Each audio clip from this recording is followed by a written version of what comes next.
In other news, a new pilot scheme has been launched to encourage patients with mild or moderate symptoms to go to a general practitioner or GP first instead of heading straight to a hospital's accident and emergency department.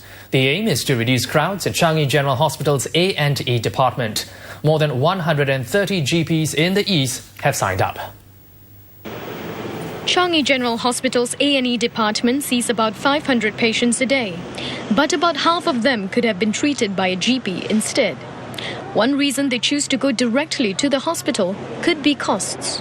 The average cost for a patient who sees a GP is about $50, and if their condition is serious enough to have to be transferred to an A&E department, they have to pay another $100. This means that their total expenses comes up to about $150, and many of them say that they would have been able to pay much less if they had gone straight to an A&E department.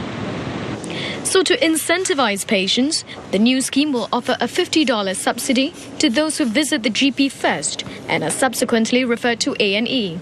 If it reduces the volume of non-emergency patients that are coming to the A&E department, then it helps us because the doctors can then be redeployed to look after the more urgent P2 cases that we have in the hospital.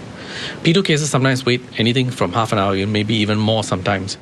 Some doctors say many patients are unaware of the conditions that GPs can treat. Most common will be still your upper respiratory tract infection, which is essentially the cold, the flus, the gastroenteritis condition, which vomiting and diarrhea, or this, especially if those without dehydration, these are no problem.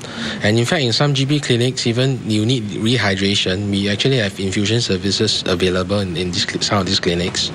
CGH has set up a 24-hour A&E consultant hotline for GPs who may have queries on how to manage acute cases.